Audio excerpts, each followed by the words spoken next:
Hello, ikaze kuri Kigali Life Official. Uyu munsi nishimiye kongera kubagezaho imari zacu zo kuri kigali.life.co.rw zo kuwa 13 Ukuboza 2023. Dutangiranye n'imari ya mbere ariyo intebe zikoze mu ruhu, zikaba zifite imyanya 7 yo kwicaramo n'ameza yazo 3, zikaba ziherereye ku Gisozi mu karere ka Gasabo. Ziragurishwa $1,300,000. Imari ikurikiyeho ni inzu ikodeshwa, ikaba irimo n'ibikoresho. Ifite bedroom 2 na bathroom 2, ikagira modern kitchen na living room ihagije. Ikaba rero iherereye Kibagabaga, ni mu karere ka Gasabo. Irakodeshwa $1,000,000 ku kwezi. Imari ya gatatu ni imodoka igurishwa ya Mercedes Benz C180 transmission automatique. Ikaba yarigenze ibirometero bingana n'1,080. Ikaba rero iri muri condition nziza, iherereye i Remera mu karere ka Gasabo. Iragurishwa $10,500,000.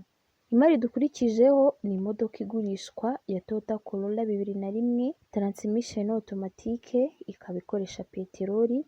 Iherereye i Remera mu karere ka Gasabo. Iragurishwa $8,700,000.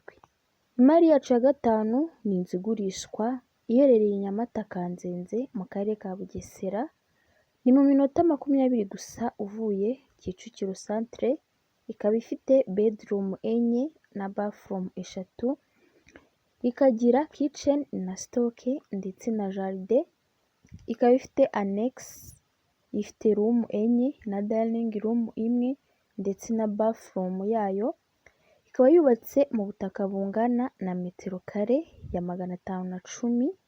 Iragurishwa $70,000,000 z'amanyarwanda.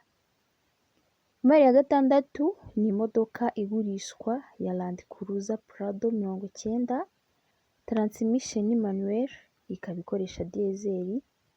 Iherereye i Remera mu karere ka Gasabo. Iragurishwa $10,000,000. Imari yacu ikurikiyeho ni kamera ya Canon D5 Mark III. Ikaba ifite bateri 2 ndetse na sharijeri yayo.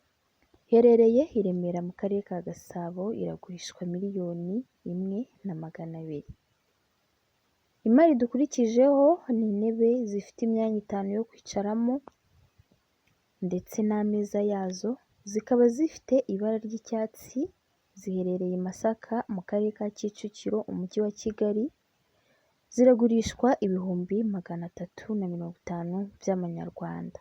Imari yacu ya 9 ni ikibanza giherereye ahantu heza nyaburanga hafi y'ikiyaga cya Rweru mu karere ka Bugesera, intara y'Uburengerazuba.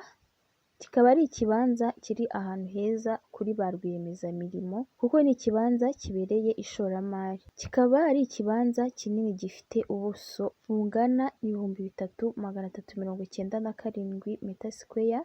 Kikaba kigurishwa $1,038,000. Imari dusubikiyeho uyu munsi ni dining table n'intebe zayo 6. Zikaba ziherereye i Nyamata mu mujyi mu karere ka Bugesera.